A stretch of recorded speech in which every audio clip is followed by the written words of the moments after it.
Jamie. Hi. Hi. Hi, everybody. Hi, everybody. Happy Saturday. Give Oprah's Oh. Okay. I am worthy of this. Okay. I am worthy of this. You are worthy. You are more than worthy. Oh my goodness. Okay. You are more than worthy. I am so okay. Hi. Hi.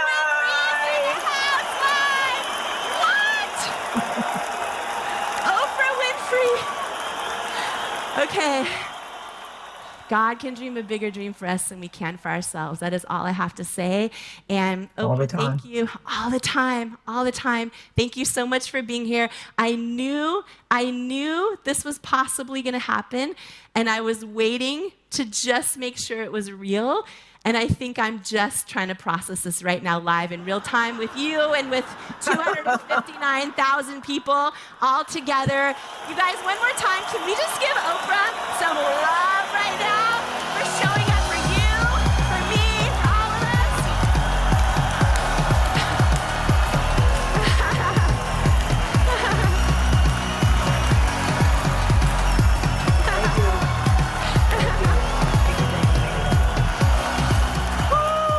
Oh my goodness. Oprah, thank you. Thank you. I know you know what this day is. It is a giant force for good where we are all here together, pouring into each other on this journey of learning to build our own self-worth. And you've shared that unworthiness and that question, am I enough, was the number one experience and common denominator I know that you encountered in 25 years.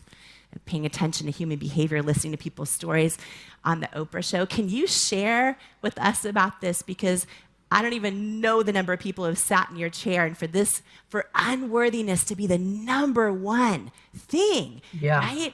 Yeah.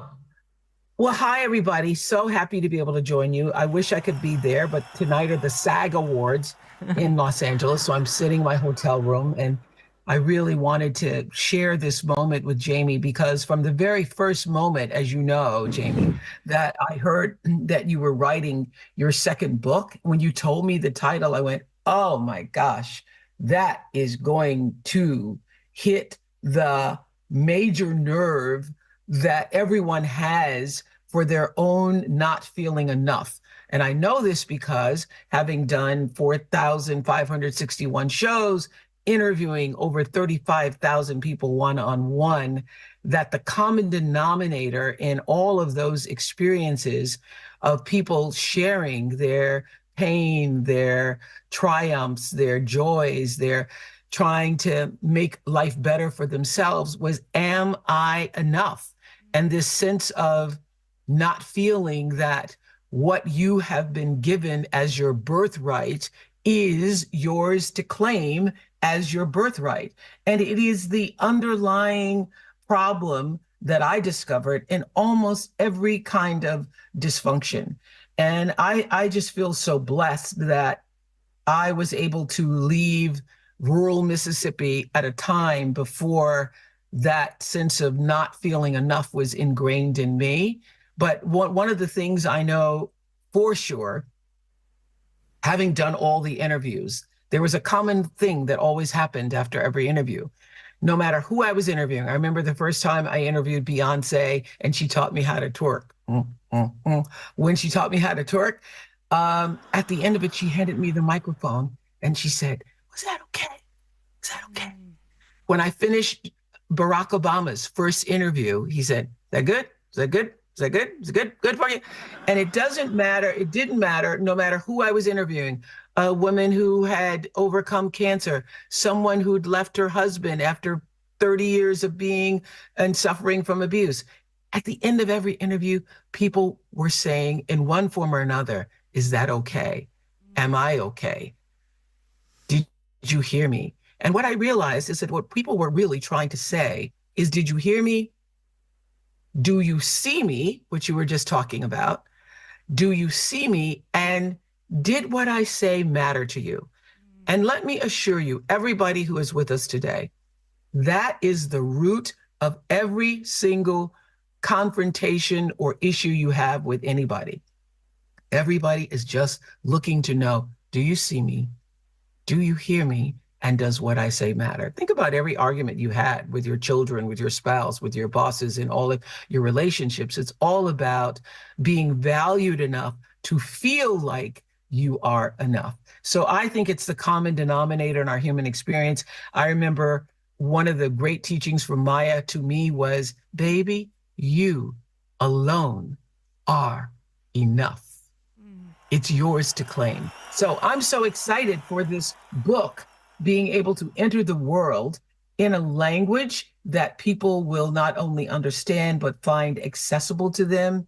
The way you speak to us in Worthy allows us to actually feel like you're in our ear, and certainly with the audiobook, but we can feel the essence of what you're trying to convey, that all the struggles that you've been through, you're being able to overcome and recognize for yourself this journey of, I am enough, I am worthy to claim what God, what the universal forces of life have intended for me. I think this is a powerful, sacred moment we're all having here together, and so happy to be a part of it.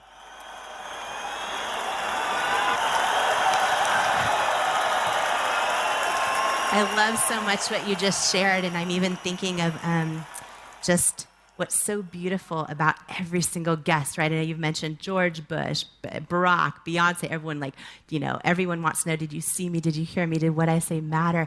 And I think also in our own souls that we're craving, do we see ourselves? Do we hear ourselves? Do what we say matter to us? And it's just like that beautiful transcendent journey of building worth. And, you know, you mentioned growing up in rural Mississippi, a lot of people feel like they're the only person in their family or their peer group who dreams of more for their life. There's a lot of people here right now. You know, there's 259,000 people live is the last number I saw. And for a lot of them, they're here alone, or maybe they are inviting a colleague to join or a friend, but maybe they don't have families that understand kind of wanting this, and they feel like they're the first in their family to want to live their best life and become, as you say, the highest, truest expression of themselves. What is your advice for them? Because there are so many people here right now on that pursuit. Well, hello to all 259,000 of you. Pretty cool. Pretty astounding that you were able to gather all of us here together on a Saturday morning. What I would say is that everyone has the dream for the truest expression of themselves. Everyone does. And even the people in your family who look like they're not, who might have had their own traumas, their own suffering, and aren't able to express it. I think everybody born is reaching for the rising of their life. And those of us gathered here today are reaching in a way that we want to meet the rising of our lives. I love Bruce Springsteen's song, "Come on up to the rising, come on up to the rising tonight." And everybody's life is intended to rise if you become attuned to the fact that you are always co-creating your life. You are a partner with the universe. And because we are fortunate enough to live in a world where we still get to choose, and by our choices determine our destiny, you can meet the rising, because everybody who's born was born with this birthright to rise, to become the most of who you can be. And it takes us a while to figure out that, you know, who I am and who I am meant to be is as valuable to me as who you are and who you were meant to be. And that all of it is a part of the whole. And so I think that if you are in your family and you, first of all, if you're on this really incredible community gathering today, it means that you are seeking the rising of your life, and it's possible to meet the rising of your life. You know, a lot of people feel that where they come from, or, or maybe will somehow hold them back, or they've made too many mistakes, or they've had too many failures, and it somehow makes them unworthy. But worthiness is innate, right? Yeah, not only is it innate, a lot of people don't know this, but I have been teaching at the California Women's Correctional Facility and work with a lot of women who have done some really heinous, terrible, despicable things. What I teach and what I think many of them are coming to realize is what you all are also seeking for yourselves to continue to know and to fulfill, is that you are never the worst thing that's ever happened to you. The worst thing that's ever happened to you is the worst thing that ever happened, or the worst thing that you ever did. You are not the thing that you did unless you continue to do it. And everybody gets an opportunity to redeem themselves by choosing differently. And so it is my, great joy to help people to see that for themselves, as I was able to learn it for myself. And it doesn't matter where you come from. It doesn't matter what your mother did or didn't do, or what your father had a PhD or no D. I mean, I was, raised in rural Mississippi, no running water, no electricity, with a grandmother whose only dream for me is that I would be able to grow up. And she used to say, I hope you grow up and get some good white folks, some good white folks that will treat you nice, that will not disparage you, not her word, but that what she wanted for me is to be able to work domestically, as she had, for a family that treated me well. She had no idea of the dream that I had for myself. And you've often heard me tell this story, that watching her hanging the clothes out on the line saying, you better watch me, Oprah, because you're going to have to learn how to do this for yourself.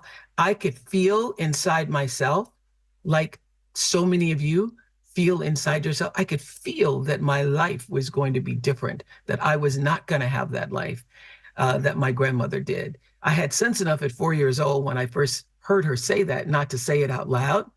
But I could feel inside myself that there was a calling for me, that there was something more, not a prophet or not a psychic. And I couldn't tell what that was, but I knew that there was something more. And there is, for everyone who's with us today, that feeling that I have carried with me since I was 4. Every one of us has that thing. Every one of us has that natural instinct that feels something, or knows something inherently that nobody else knows about you. And I have been guided by that feeling since I was in rural Mississippi.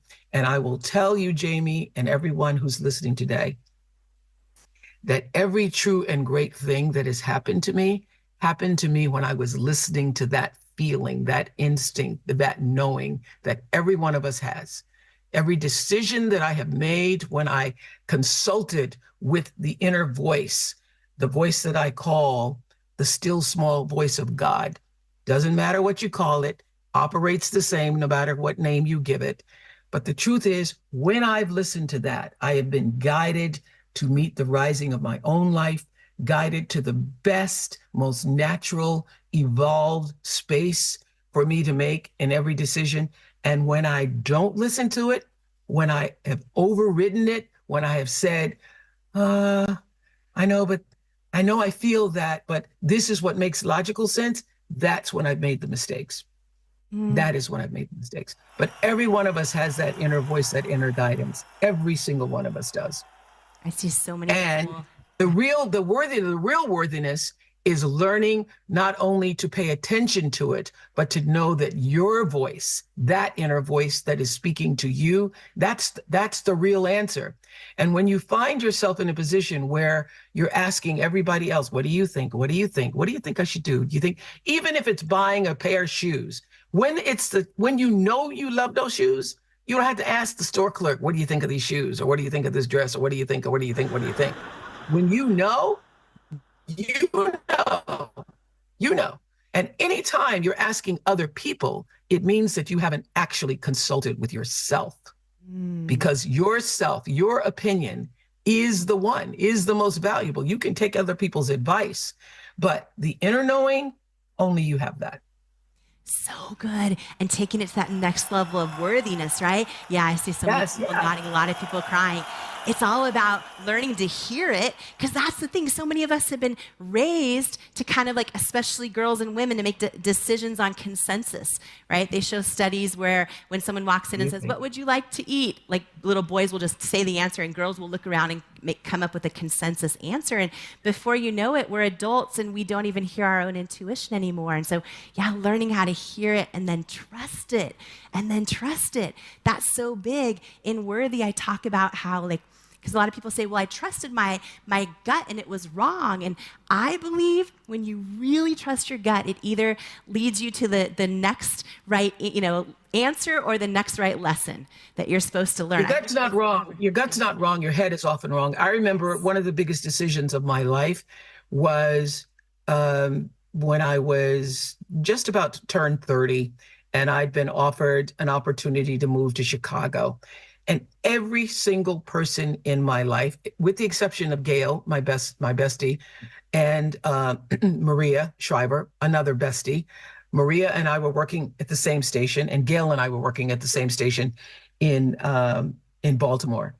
And Maria and Gail were the only people. That's how you know you got real friends. When your friends want what's best for you or what's good for you and believe in you, and not only want you to meet the rising, but they're there to help you rise. So I had two friends. Every single other person I knew that I work with was like, no, you don't want to do that. You don't want to go to Chicago. Oh, no, you stepping into a cesspool. Oh, no, it's so racist there. Oh, no.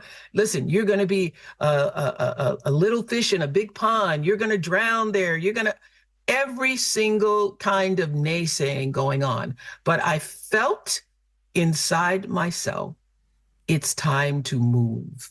It's time for me. If I'm going to, what I knew is I had been in Baltimore working as a news reporter and co-host on a talk show for 8 years.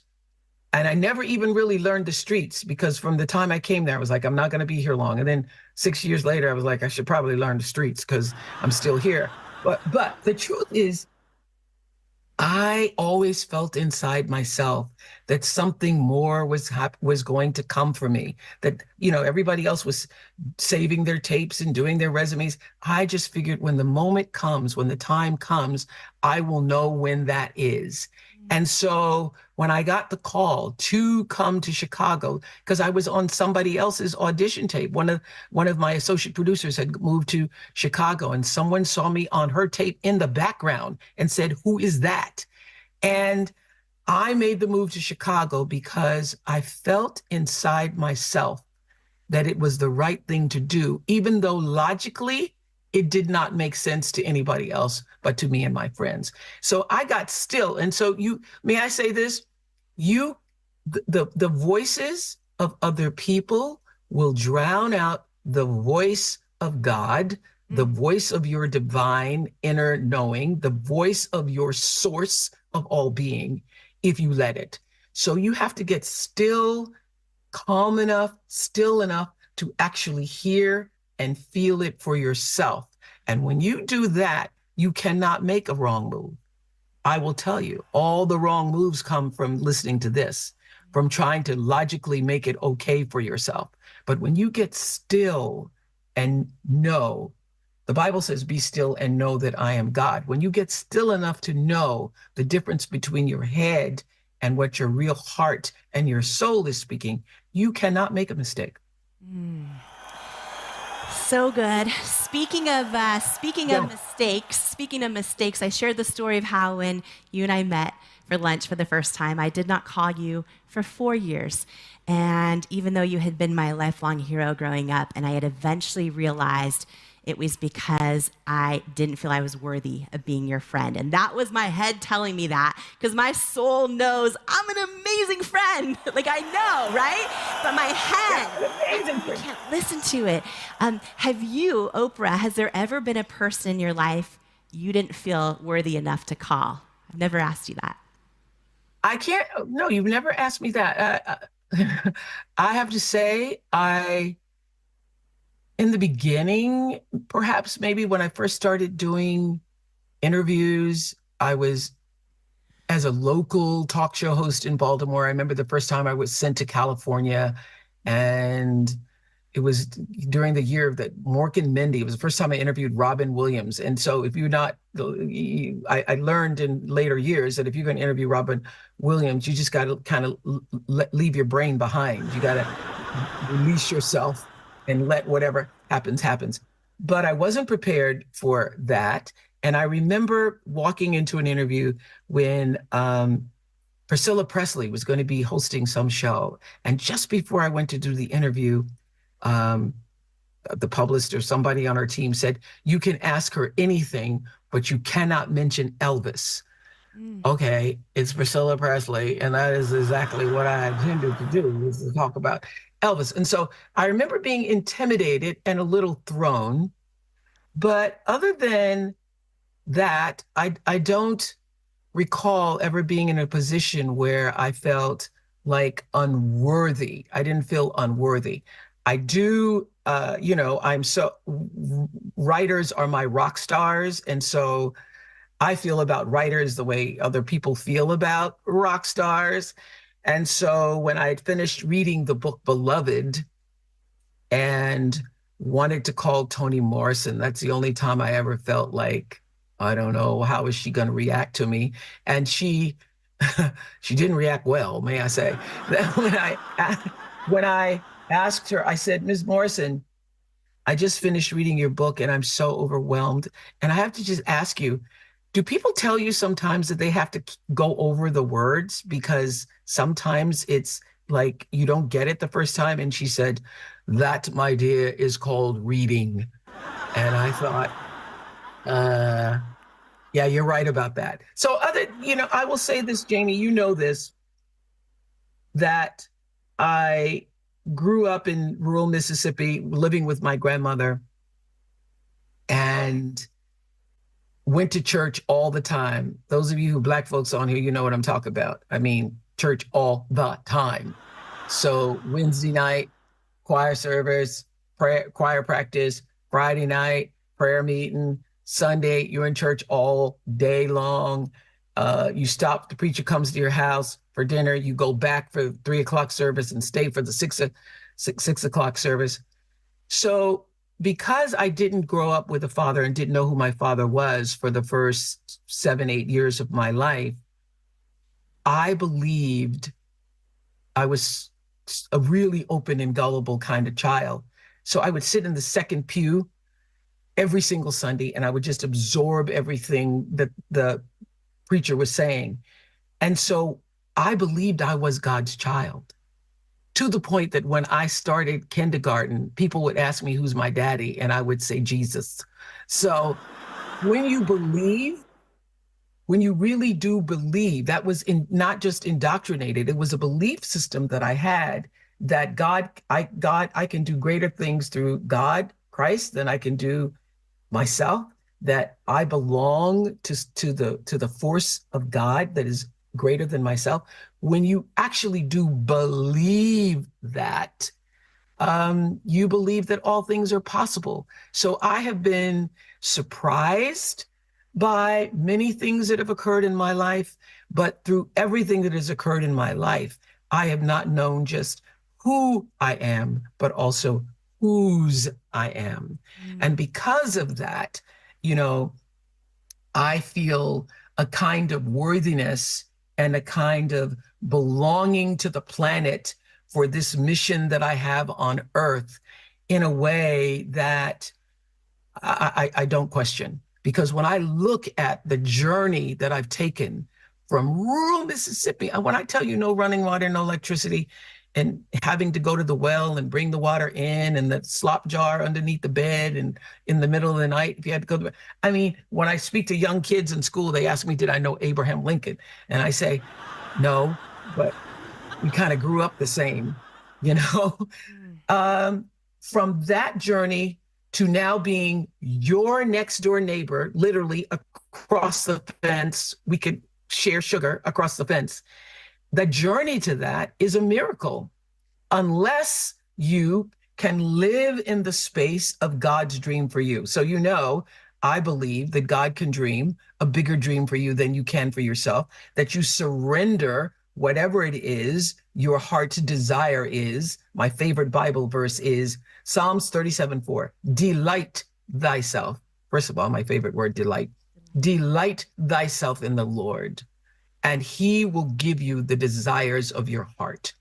So the Lord isn't just religion. The Lord is grace. The Lord is kindness. The Lord is truth. The Lord is worthiness. Delight yourself in those things which are of truth and grace and kindness and giving and forgiveness and passion and love, and you will receive the desires of your heart. So that is just how I live. So beautiful, so powerful. Put your hands together for that. I see so many people nodding and crying. Oprah, one of the things you and I have talked about, which is one of the lies that leads to self-doubt that I talk about in the book Worthy, the lie that my weight determines my worth. Oh. I should wait on my weight to live my best life. And you and I have both done this, and we're both so done doing this. I've missed out on so many things in my life because I was waiting on my weight to show up for the party or to take the photo or to go on the date or to wear the swimsuit. And it's like what that has cost me, done. But I want to ask you, this lie, my weight determines my worth, is a total lie. Can you talk about how freeing it is in your life to stop waiting on your weight to live your best life? Well, that was a really tough journey for me in terms of, my journal. I've been keeping a journal since I was 15 years old, and my journals are filled with many prayers and many pleadings about my weight and allowing myself to not just be defined and shamed myself by it, but because I lived in a world, y'all know, if you watch the Oprah show from the mid 80s all the way till the end, I lived in a world where my weight was national sport, where making fun of me every week on the tabloids, in the tabloids for gaining weight, losing weight, whatever. And I absolutely bought into that shaming myself. I remember there was a guy named Mr. Blackwell who used to do his list of, who was important and who wasn't and best dressed and not. And I had done an event and was on the cover of some magazine where Mr. Blackwell called me dumpy, lumpy, and downright frumpy. And it was just accepted. It was, a national magazine. And I ingested all of that, believed all of that myself for many years, and was always struggling. And then something happened to me. Those of you who watched me over the years know up and down and yo-yo and up and down.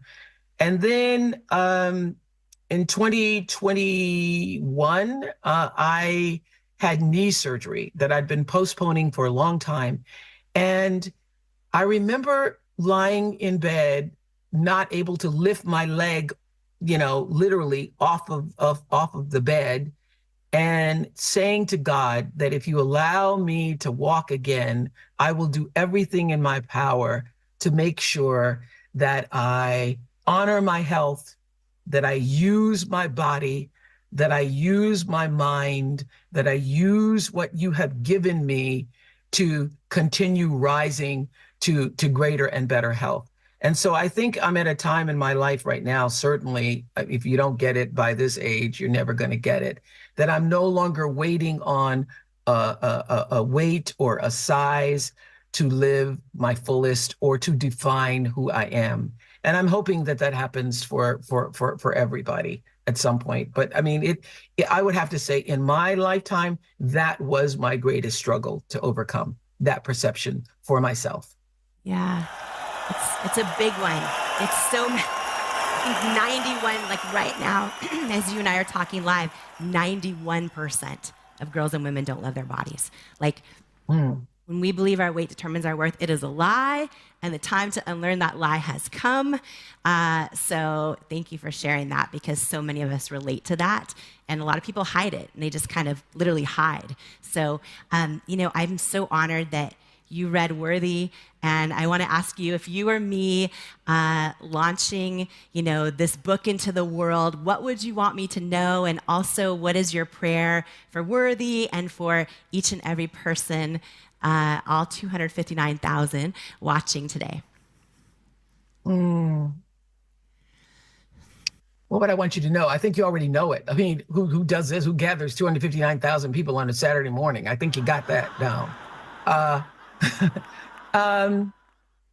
My prayer for you and for Worthy is the same prayer that I hold for myself, and I've held all these years. I mean, I still pray on my knees. Even when my knees were bad, I was praying on my knees, because my grandmother said, as long as you can bend, you do. You bow in submission to a power greater than yourself. My prayer is always use me. So my prayer for you and a prayer for the book is that it be used to the highest, truest good that allows people to see the very best of themselves, allows people to come up and meet the rising of their own lives, allows them to know that worthiness is not just their birthright, but that is their real claim to fame, to glory, to peace, to contentment, to happiness, that you are worthy because you are here. That sperm hit the egg and you made it. You're one of the ones who made it.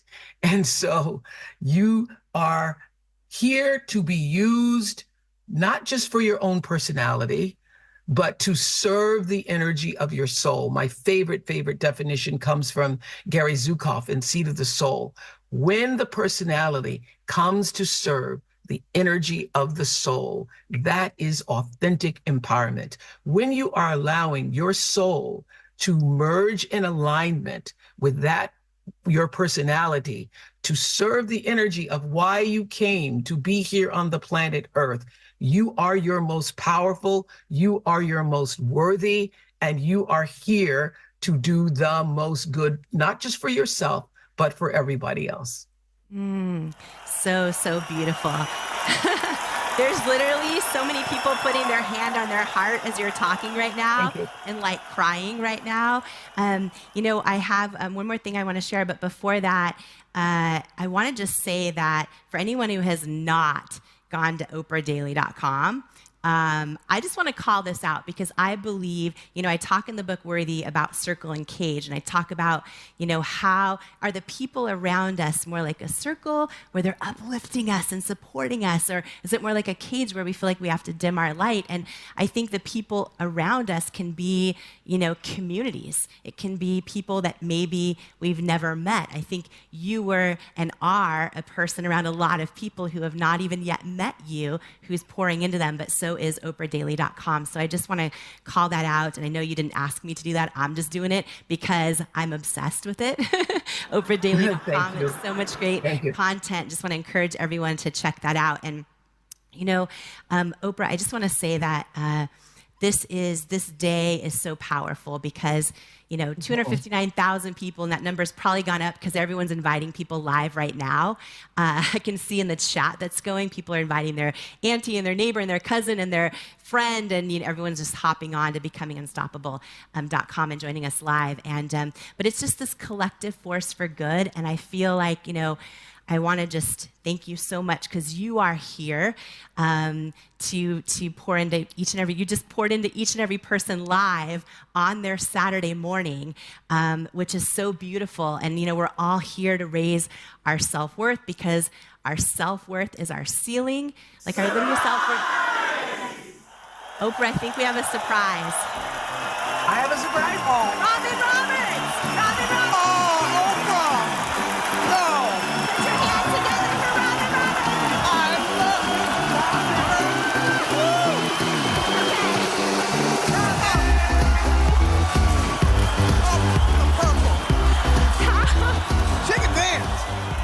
You know what? Can I just say, Hey, first of all, Oprah, Hey, Robin. Hi, good to see you. I was here earlier, and I was about to leave, and I'm like, something tells me, because I know y'all are besties, and she does, can loan you sugar across the way.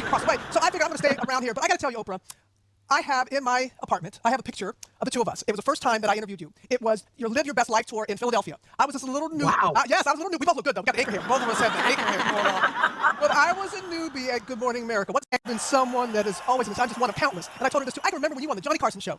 You were sitting, I saw you, and I'm like, I saw you, and I saw me. When I saw you, I saw me. And I just thank you. I thank you.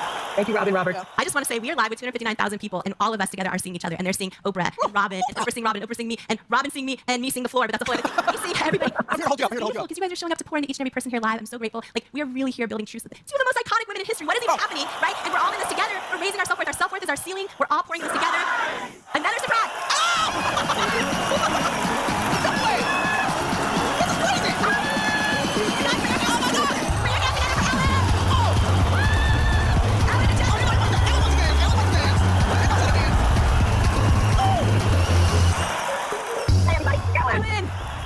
Ellen! Oh my goodness.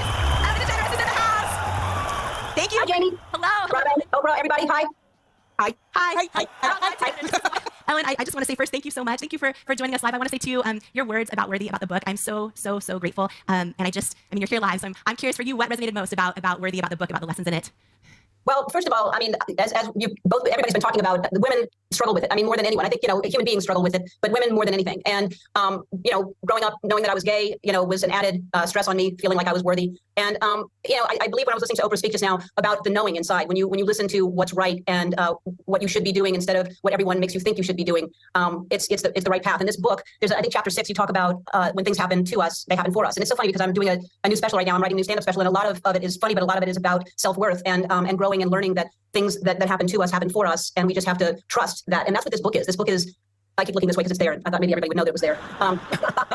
So the book is, it's a beautiful read, and it's necessary. Like, it's a Bible for people that struggle, which is every single person struggles with self-worth. And you get to a certain place, like Oprah said, it doesn't matter where you are, who you are. You want to be gotten. You want to be understood. And the only way you're going to be gotten and understood is if you are your authentic self. If you're acting as if you're supposed to act and not really being who you are, no one is ever going to really understand you. So you have to have that self-worth to start with before you actually can ever accomplish anything, or anyone can ever help you. So I think the book is beautiful. I got an early copy as you sent it to me, and I read it and told you how beautiful it is. And I'm so proud of you. I'm so happy for you. And what an amazing day. Like Oprah said, 259,000 on a Saturday morning. It's a big deal. All together live with three of the most incredible women, literally in the world. So you mentioned that you're writing a new special, and I want to ask you this. A lot of us as adults, we forget to have fun. We think we're funny, or we used to be funny, or we forgot how to be funny, or we're just unworthy of letting ourselves. I see so many people nodding. Unworthy of letting ourselves have fun. Ellen, how can we learn to be our most funny selves and step into our full funny? Well, first of all, Jamie, you're right. Not everyone is funny. Just remember that. No, I think the one thing about me is that, I'm 66 years old, but I feel like a kid because I just refuse to grow up. I think that it's okay to stay very childlike and very immature in many ways. And that's the only way we're going to play. If we think we're supposed to be these put together, button down adults, it just doesn't work. I mean, it's a boring life if you don't stay young and playful and laugh and be silly. I think it's the most important thing. So just embrace that. Stop trying to be an adult so much. I think it's too heavy. It's too heavy to walk around with that kind of pressure that you're supposed to be a certain thing. Just be just be playful and just be funny and don't worry. But anyway, yeah, some people aren't as funny as other people, and that's fine. There's nothing wrong with that. Can I say something here, Ellen? You're hysterical. You're not just funny. You're hysterical. And can I also say, when I saw Miss Oprah in Philadelphia, she is funny. You even got on the stage, Oprah, and you were like, you knew that we were going to say, I didn't know you were that funny. Remember that? I have some inner funny. Yeah, you have. Yeah, all my friends Oprah's funny. Oprah's very funny. Ellen, you've never told me I was funny. This is good. Coming from you. You think I'm funny? Yes, you're very funny. You make me laugh all the time. Okay, well, thank you. Ellen says I'm funny. Yes. Remember Ellen saying Oprah's funny. We're all raising each other's self-worth, and y'all standing here with three of the most incredible women, literally of our time, and 259,000 people joining live, all raising our self-worth. Our self-worth is our ceiling. Our ceiling's going up higher. Maria Shriver!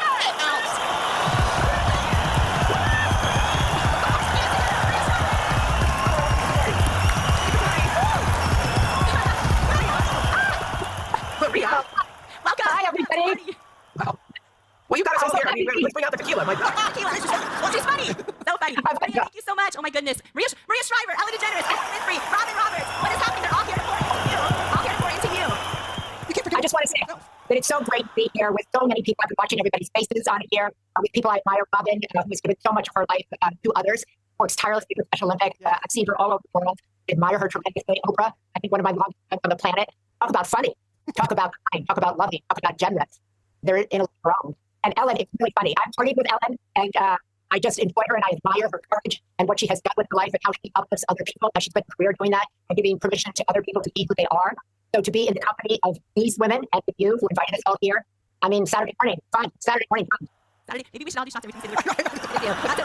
Maria, oh my goodness, I just want to honor this moment, you guys. Every single person here is so worthy. All 259,000 plus of you, and the women sharing this moment with you, literally legends, living legends who are the most influential women of our time. Maria Shriver, Ellen DeGeneres, Oprah Winfrey, Robin Roberts, Jamie Quinlan. Yes. and they're here just like I am to pour into you. They've all been on their own self-worth journey. They're all coming together just to pour into you, to celebrate you, for all of us on the day to build self-worth. So I just want to say such a huge thank you from the bottom of my heart to Ellen, to Maria, to Oprah, to Robin. Can everyone show them so much love right now? Show much love. So much love. Look at the love. Look at the love.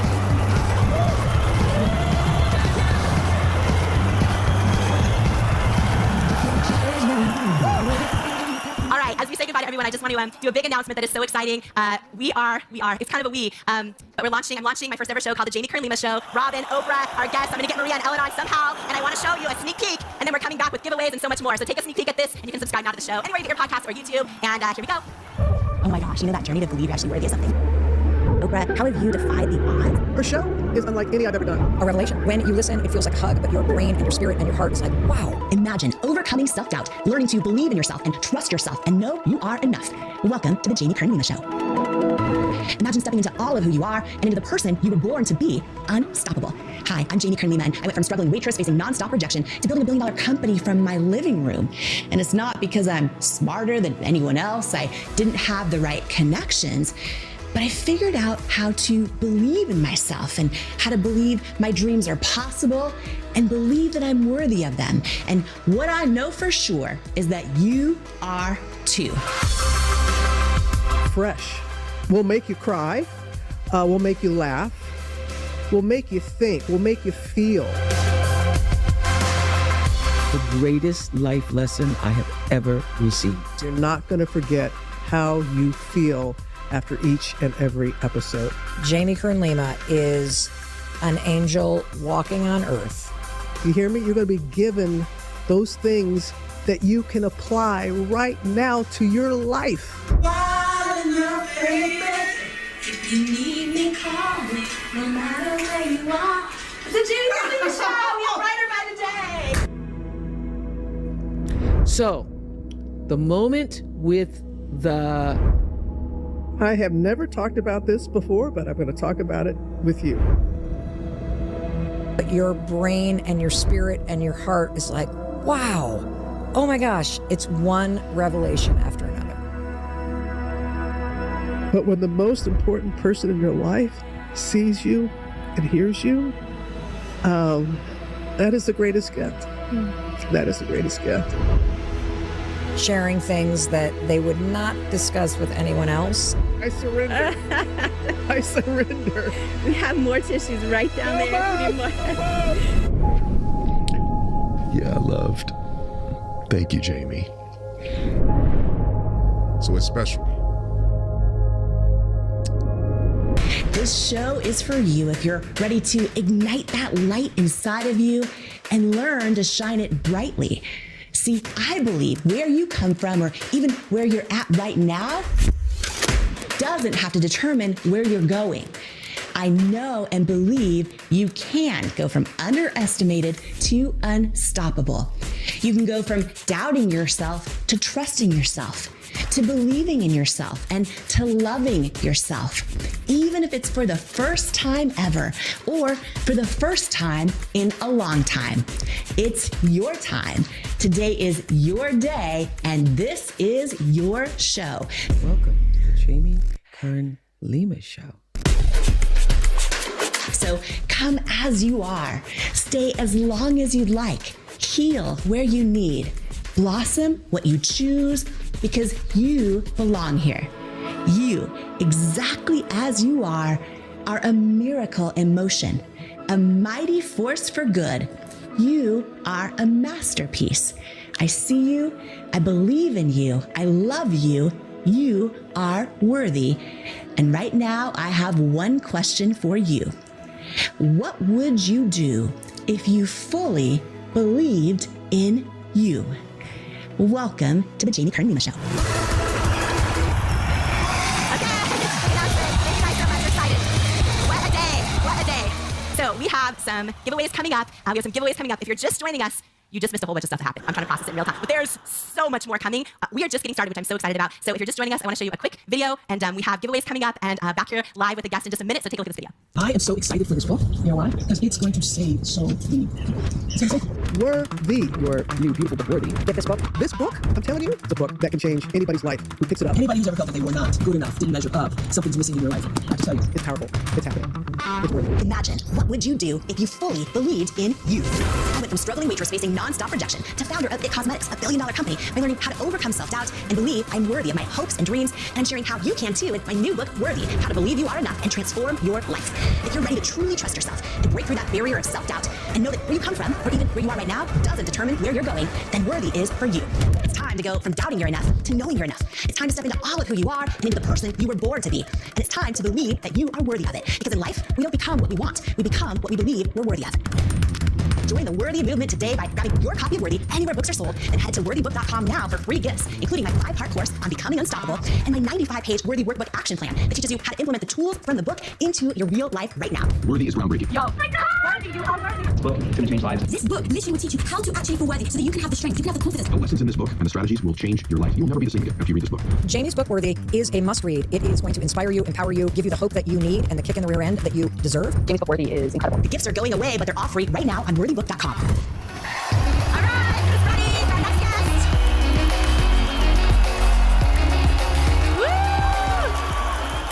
I love the love. Okay, I just got the best news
ever that Maria Shriver has a few minutes to spend with us live. So I'm so excited. Moving humanity forward is her